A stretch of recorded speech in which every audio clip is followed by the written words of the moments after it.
Hi everyone! In today's video, I'm going to be comparing hand lettering with the Apple Pencil with the iPad Pro versus the new iPad, which was $329.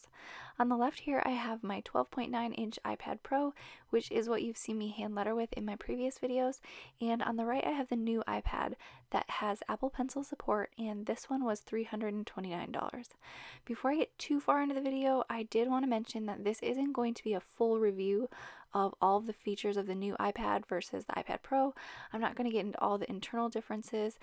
There are a lot of videos out there like that, and I specifically want this to be helpful for those of you who are thinking about getting the new iPad for the Apple Pencil and to use for hand lettering, and are just wondering if it's worth it or if you should stick with the more expensive iPad Pro. So the first differences that I wanted to show you are the external differences. Obviously the one on the left is quite a bit larger than the one on the right, and I think that brings up a big question that a lot of letterers have, which is, will it have enough surface area for me to hand letter on?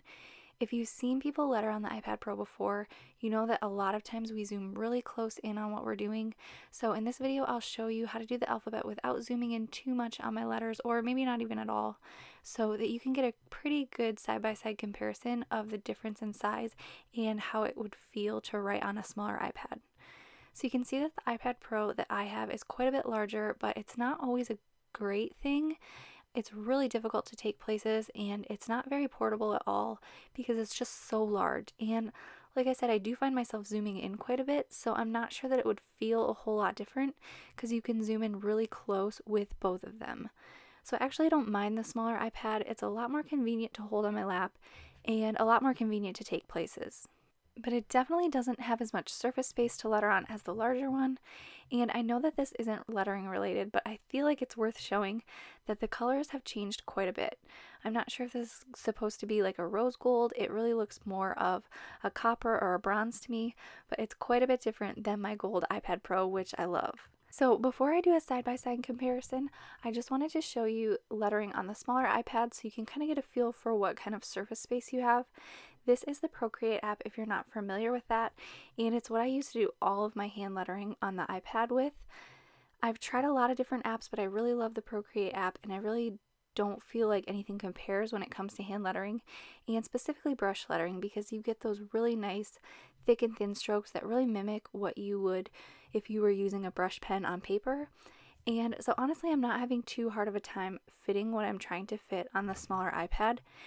And if you are new to hand lettering on the iPad or using the Apple Pencil or the Procreate app, I will leave a link in the description box below for a playlist that I have that has tutorials that go through step by step how to use Procreate for hand lettering.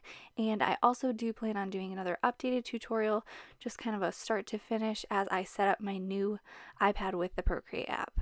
So make sure to subscribe if you aren't already so that you can catch those videos, or I will leave that link in the description box below for the playlist with my Procreate videos.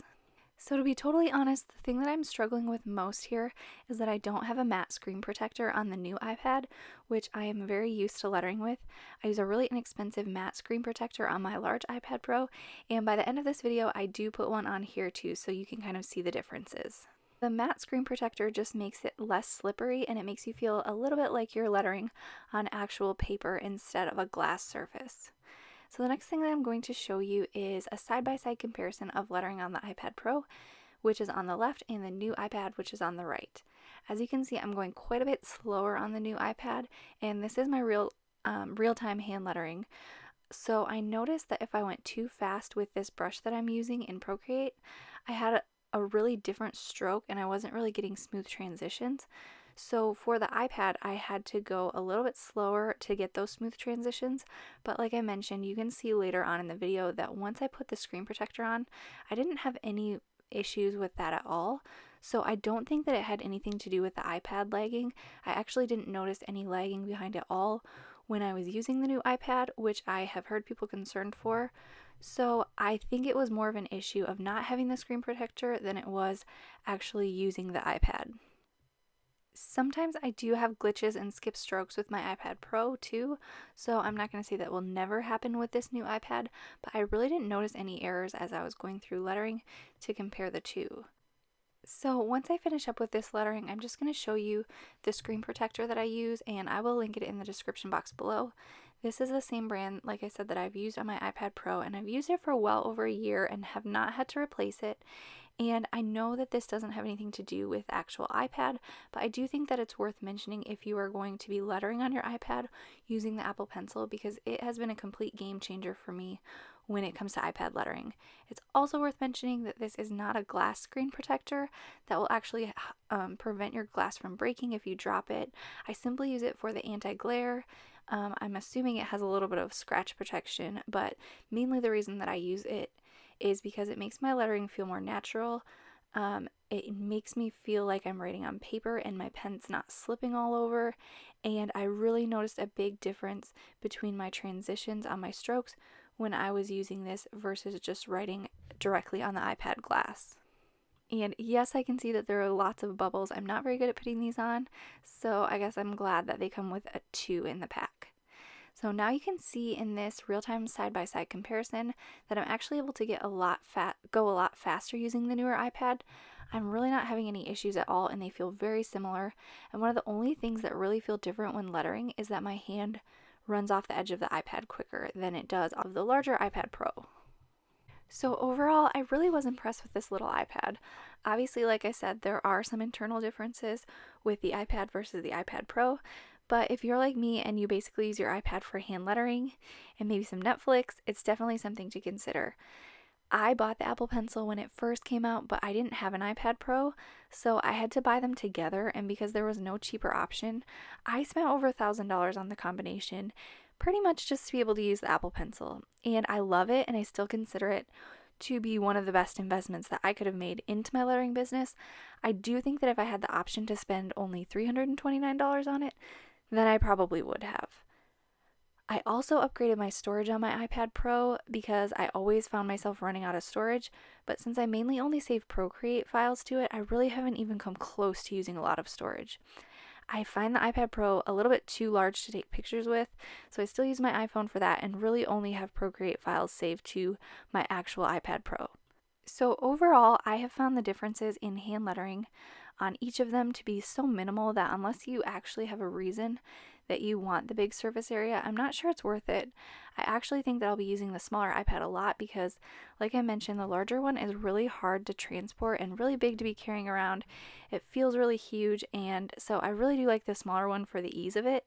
It's completely up to you, and it depends on what your preferences are, but as far as the worries about lagging and skipping, I have not noticed any of that at all. And the last thing that I'm testing out is I'm going to create something with a lot of layers and see if I have any issues with adding a lot of layers within the Procreate app on the new iPad.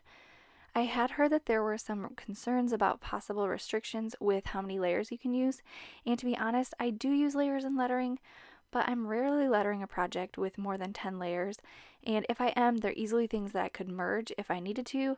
I just maybe haven't for the ease of it. So I just wanted to kind of do an experiment to see how many that I could get through. So to be honest, I just eventually gave up because it let me get so many layers that I was pretty sure that I would never need to use that many layers on just a project in hand lettering. When I do my worksheets, I do use a ton of layers, but like I said, they can easily be merged together. This might be different if you're an illustrator or an artist or somebody who uses layers upon layers. So if that's you, definitely look into the specifics of that if you're concerned about super large projects. But for basic hand lettering like I do, I found that I could get a lot more layers than I could ever imagine needing just for a simple lettering project. So as you can see, I'm just writing layers upon layers that end up looking like a mess, but hopefully it helps illustrate the point of just how many layers that you can add.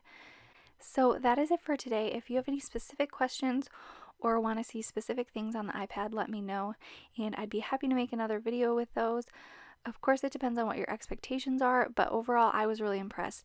If you are looking for an iPad with all the bells and whistles and want to use it like as your main piece of technology, then you might want to look more into the iPad Pro and you might be a little bit happier. But if you're like me and you just want to be able to use it for hand lettering with the Apple Pencil and the Procreate app, this might be a really good option for you that's quite a bit more budget friendly. So thank you so much for watching. Like I said, subscribe if you would like to see more videos, and I will leave that playlist in the description box below for you to see my Procreate tutorials, and I will definitely consider making one if you guys are interested that kind of sets up this new iPad that I got and shows you just from start to finish how to use it. So you can also follow me on Instagram at howtohandletter if you would like to see more videos throughout the week. Otherwise, thank you so much for watching, and I will see you in my next video. Bye!